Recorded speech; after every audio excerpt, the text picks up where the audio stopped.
खट्टा खाने वाली चुड़ैल। रात को अचानक राधिका मौसी को किचन से कुछ गिरने की आवाज आई। उन्होंने बाहर निकल के देखा तो किचन में उन्हें कोई सफेद साड़ी में दिखा। वो चीख पड़ी, हे भगवान, आलतू जलाल तू आई बला को टाल तू, आलतू जलाल तू आई बला को टाल तू। राधिका मौसी को चीखते सुनकर श्रवण बाहर आता है भागते हुए। अरे माँ, क्या हुआ? क्या देख लिया? दादी माँ आ गई क्या सपने में? अरे बेटा, रसोड़े में देख तो कौन है? श्रवण रसोड़ी में झांक कर देखता है और उसे कोई नहीं दिखता अंदर। अब रसोड़ी में तो कोई नहीं है माँ। कोई सफेद साड़ी में नहीं है क्या? नहीं माँ, कोई भी नहीं है। चिल्लम चिल्ली की आवाज सुनकर काजल भी वहाँ आ जाती है। अब क्या हो गया माँ जी?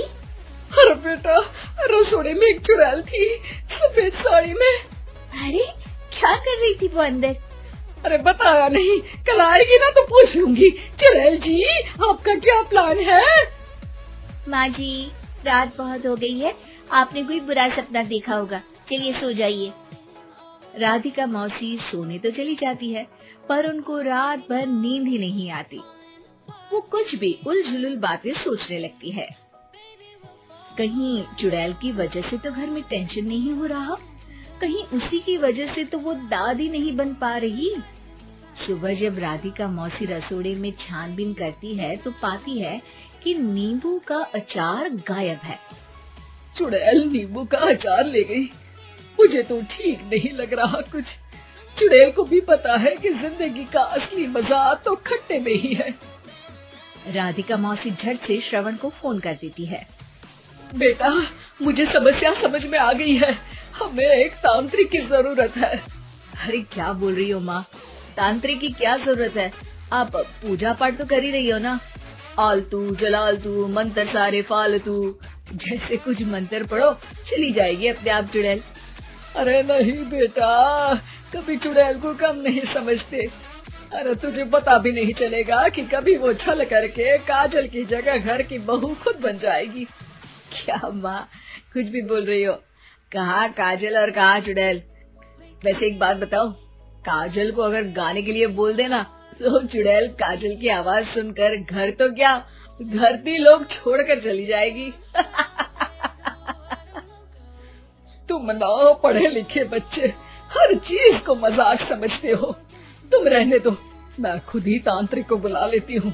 अच्छा सुन, शाम को इमली लेके आना। क्या है कि चटनी खाए बहुत दिन हो गए है ना? नहीं माँ, इमली तांत्रिक से ही मंगवा लो ना, आटा वगैरह भी उसी से पिसवा लेना। देखो मुझे काम करना है।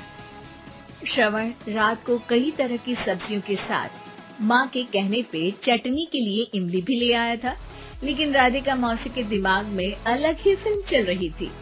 उन्हें अब सिर्फ शक ही नहीं यकीन होने लगा था कि शायद चुड़ैल ने श्रवण पर अपना जाल बिछा दिया था, जिस वजह से श्रवण उनकी बात ही नहीं मान रहा था।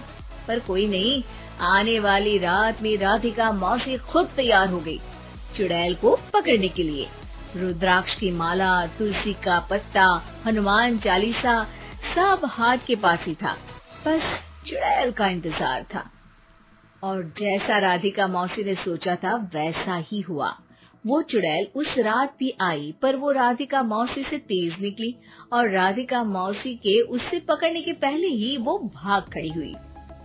जरूर बहू पे साया है उस चुड़ैल का, तभी तो श्रवण के कमरे में गई है। और अगली सुबह राधिका मौसी पिछली रात हुए हमले में किन चीजों का नुकसान हुआ उसका हिसाब लगा रही थी।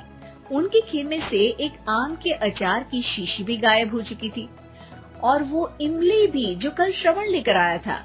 राधिका मौसी इस बारे में सोच ही रही थी कि श्रवण जल्दी से रसोड़े में आकर दवाइयों की पोटली ढूंढने लगता है। अरे बेटा, क्या हो गया? अब माँ, वो काजल की तबीयत खराब है, बहुत घबराहट हो रही है उसे। हे भगवान, मैंने पहले ही कहा था कि तांत्रिक को बुला लेते हैं, पर नहीं। अब देखो, उस चुड़ैल ने काजल को अपने वश में करना शुरू भी कर दिया है। हालांकि श्रवण भूतों में विश्वास नहीं करता था, पर अब वो भी डर जाता है और राजी हो जाता है एक तांत्रिक को बुलाने के लिए। कुछ ही घंटों में तांत्रिक आ जाते हैं और राधिका मौसी तांत्रिक जी को सब बता देती है। घोर संकट, घनघोर संकट, चुड़ैल को मारू जोर चाकट, ओम भट स्वाहा खटखा के आहा। अरे ये क्या मंत्र है? मेरे खुद के ओरिजिनल मंत्र है, कल रात को ही लिखे हैं, अच्छे लगे तो दाद चाहूंगा। एक और मंत्र सुनो, अर्ज किया है आब्राकडाब्रा, दिल्ली बम्बई आगरा, चंदा मामा सोवरले सुरन मामू जारा। ये मंत्र है? अरे कोई 40 वालीसा पढ़ो ना। वक्त कम है, 40 नहीं पड़ेंगे, 20-25 में काम चलाना पड़ेगा। अलग निरंजन जाके लंदन, मुफ्त का मंजान घिस मेरे नंदन। अरे जल्दी करो तांत्रिक जी, जल्दी करो। तांत्रिक अपने उल झलूल मंत्र पढ़ने लगता है। श्रवण को तांत्रिक पे शक होता है। वो अपने एक डॉक्टर दोस्त को कॉल कर देता है ताकि कोई अनहोनी हो तो इमरजेंसी में चीजें मैनेज हो जाए। तांत्रिक धुनी रमाता है, जिसकी वजह से कमरे में काफी धुआं हो जाता है और जिसकी वजह से बहू की घबराहट बढ़ जाती है। अब भागेगी चुड़ैल। हाँ। बहू खांसते हुए धुएं से बचने के लिए बाहर चली जाती है। अरे भाग रही है, भाग रही है। पीछे पीछे श्रवण भी जाता है। बहू एक सोफे पर बैठ जाती है। तभी डॉक्टर दोस्त आ जाते हैं और श्रवण को पानी लाने के लिए कहते हैं। थोड़े चेकअप के बाद डॉक्टर कहते हैं, मेरे हिसाब से जाप का काम पूरा हो गया है। क्या मतलब? अरे कुछ भी नहीं माँ, कोई चुड़ैल नहीं है, खुशखबरी है, अब दादी बनने वाली है। मगर वो सब अचार के डब्बे। श्रवण दोनों अचार के डब्बे अपनी माँ को दिखाता है, जो कि उनके बिस्तर के नीचे छुपे हुए थे।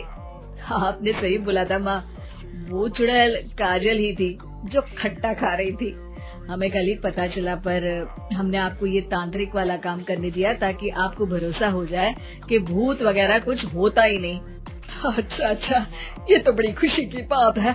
पर बेटा मुझे एक झाड़ू तो ला दे। क्यों माँ? ये तांत्रिक का भूत उतारती हूँ मैं। अब तांत्रिक राधा मौसी के डर से घर से भाग निकलता है और राधा मौसी उसके पीछे भागती है। अरे संकट ये घनघोर है, तांत्रिक मुआ चोर है।